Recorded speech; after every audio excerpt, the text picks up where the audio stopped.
আপনি একদম মন খারাপ করেন না। মানুষজনের কাজই হচ্ছে নানান কথা বলা, দুষ্ট লোকের কথা তাদের মুখেই থাকবে। আপনি এগুলা কিন্তু মনে নিয়েন না। আমি তুমি কই যাইতেছো? হ্যাঁ, আমারে তুমি আর কত ঘুরাইবা কও? এইবার বিয়ার জন্য রাজি হয়ে যাও। আপনি আমার সামনে থেকে সরেন, আমার যাইতে দেন। না, আমি সরবো না। আগে কও তুমি আমারে বিয়া করবা? আপনার কি মাথা খারাপ হয়ে গেছে? আপনি এগুলো উল্টাপাল্টা কথা কি বলতেছেন? শিরিন আপনার মতো একটা বয়স্ক লোকের কি জন্য বিয়ে করবে? বিয়া করব না। এই বিধবা মায়া রাজা আমি বিয়া করতে রাজি হইছি, এইটাই তো সাত কপালের ভাগ্য। এই বিধবা মায়া অলক্ষীরে কেডা বিয়া করব কও? আরে আমার বউ মইরা গেছে, রাতের বেলায় একলা ঘুমাইতে পারি না, আর সেই জন্যই তো আমি এই শিরিনরে বিয়া করতে চাইতেছি। ভালো কথা। আপনি কে? আমি শিরিনের বেয়াই। ও বুঝছি। আরে বিয়াই না, নাগর। তোমার জামাইটা মরতে না মরতই বাড়ির মধ্যে এই রকমের ধান্দা শুরু করে দিছ। ধান্দা? কিসের ধান্দা? এই যে নাগর নিয়া রাত কাটানোর ধান্দা। তা তোমার রেট কত?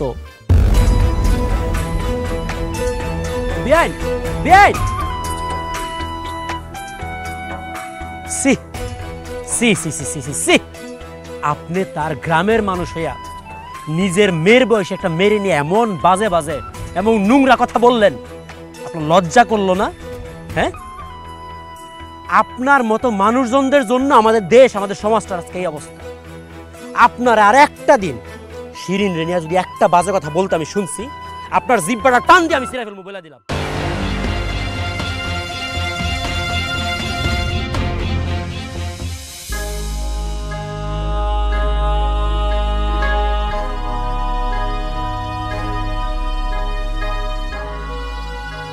কিরে, কি হয়েছে তো?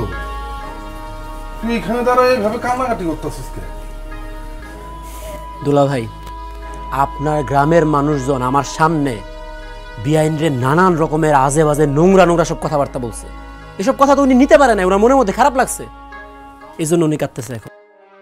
এ আর নতুন কি? হ্যাঁ, এটা নতুন কিছু? তার তো প্রত্যেকদিন গ্রামের মানুষ আজে বাজে কথা কয়, এর লেগে কান্দাকাটি করতে হবে? যত সব আজেরা ঢং। এটা তুমি কেমন কথা বললা আপা?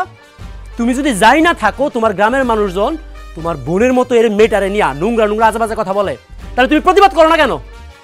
আর দুলা ভাই, আপনি এটা কি করতেছেন? আপনি শিরিনের জীবনটা এভাবে নষ্ট করতেছেন কেন? ওর একটা বিয়ের ব্যবস্থা করতেছেন না কেন আপনারা? বিয়ে তো আমি দিতে চাই রে ভাই, কিন্তু আমার বোনে তো বিয়ে করতে রাজি হয় না। আর কেমনে এবার রাজি হবো কো? আমার বোন বিধবা বইলা একটা ভালো সম্বন্ধ আসে না।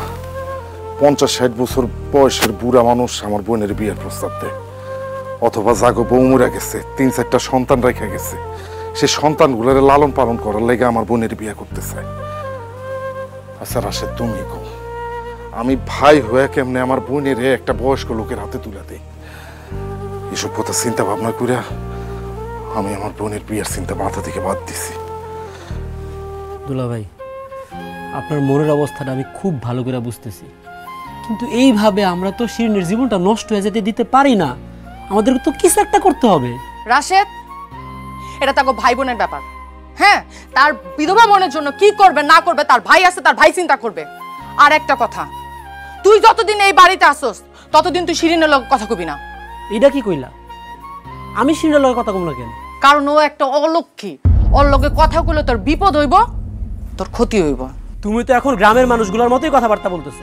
একটা মানুষ আরেকটা মানুষের সাথে কথা বললে তার বিপদ হবে কেন? তার স্বামী মারা গেছে বইলা সে কেন অলক্ষী হইব? একজন মানুষের হায়াত শেষ, সে মারা গেছে, এখানে তার দোষটা কোথায়?